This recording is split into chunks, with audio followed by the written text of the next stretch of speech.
ഇന്നലെ രണ്ടു പ്രധാന വ്യക്തിത്വങ്ങളെ തേജോവധം ചെയ്യാനുള്ള ശ്രമങ്ങൾ സൈബറിടത്തിലും രണ്ടു ചാനലുകളിലും നാം കണ്ടു.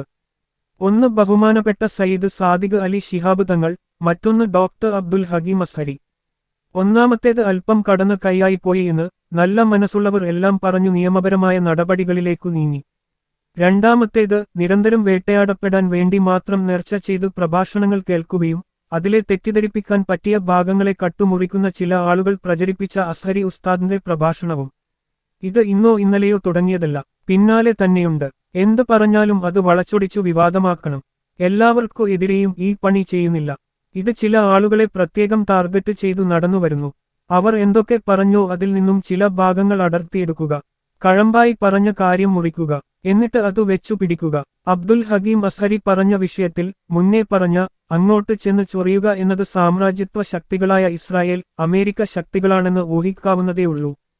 എല്ലാ ഘട്ടങ്ങളിലും ആദ്യം അക്രമം നടത്തി യുദ്ധത്തിന് തുടക്കം കുറിച്ചതും ഇസ്രായേൽ ആണെന്ന് കുഞ്ഞു മക്കൾക്കു പോലും അറിയുകയും ചെയ്യും.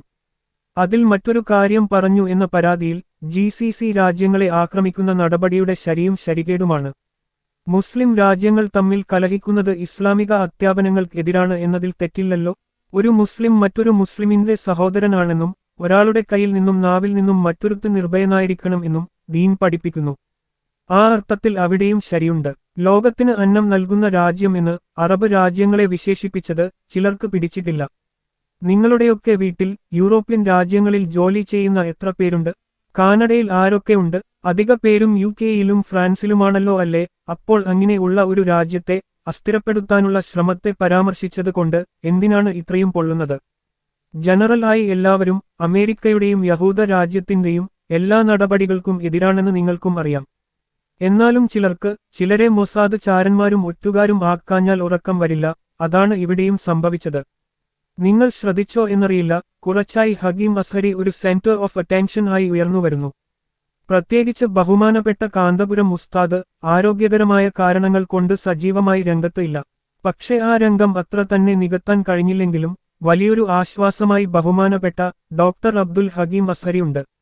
ആ വിടവ് അങ്ങനെ തന്നെ നിലനിൽക്കും എന്ന് കരുതിയവർക്ക് ഇടിത്തി പോലെയാണ് അവസരത്തിനൊത്തു ആ മകൻ ഉയർന്നത്. ഇന്നു കൈവെച്ച മേഖലയിലെല്ലാം വലിയ മാറ്റങ്ങൾ കൊണ്ടുവരികയും സമുദായത്തിന്റെ ആത്മീയവും ഭൗതികവുമായ എല്ലാ തലങ്ങളിലേക്കും ആവശ്യമായ മാർഗനിർദ്ദേശങ്ങൾ നൽകി വരുന്നു. ആ നിലയിൽ ഒരു നേതൃത്വ പദവി കാന്തപുരം ഉസ്താദ് ഇന്റെ മകൻ തന്നെ വരുമ്പോൾ ഉണ്ടാകുന്ന സ്വീകാര്യത ഇനിയും നമുക്ക് ഭീഷണിയാവും എന്ന ആശങ്ക നല്ലോണമുണ്ട്. അത് നമുക്ക് മനസ്സിലാവുന്നുമുണ്ട്. ആർക്കും സമീപിക്കാനും ആരെ അങ്ങോട്ട് സമീപിക്കാനുമുള്ള കരുത്തും പക്വതയും അസ്ഹരി ഉസ്താദ് നേടിക്കഴിഞ്ഞു. ഒരു കാര്യം പറയാം, സംഭവം ആരും വിമർശനങ്ങൾക്ക് അതീതനോ പാപമുക്തനോ അല്ല എന്ന് കരുതി ഇതൊരു ഏർപ്പാടാക്കി കൂട്ടേണ്ട.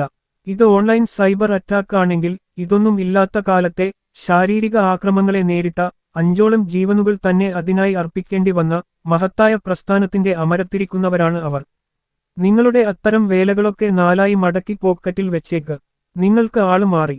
സദാസമയവും പുഞ്ചിരിക്കുന്ന മുഖത്തോടെ സംസാരിക്കുന്ന അസ്ഹരിയെ കണ്ടപ്പോൾ നിങ്ങൾ കരുതിയോ ഇത് 4 കൂടി ഒന്നിച്ച് ശ്വാസം വലിച്ചു മൂക്കിൽ കയറ്റിക്കളയാമെന്നു? അതിനു പറ്റിയ വലിയ മൂക്കൊന്നും ഇവിടെ കേരളത്തിലെ ഒരു വഹാബി മൗദൂദി എന്നു വേണ്ട. ഇത്തരം ആരോപണങ്ങൾ ഏറ്റുപിടിക്കുന്ന ഒരുത്തനുമില്ലെന്നു മനസ്സിലാക്കുക. സംയമനം ബലഹീനത ആണെന്ന് മനസ്സിലാക്കരുത്.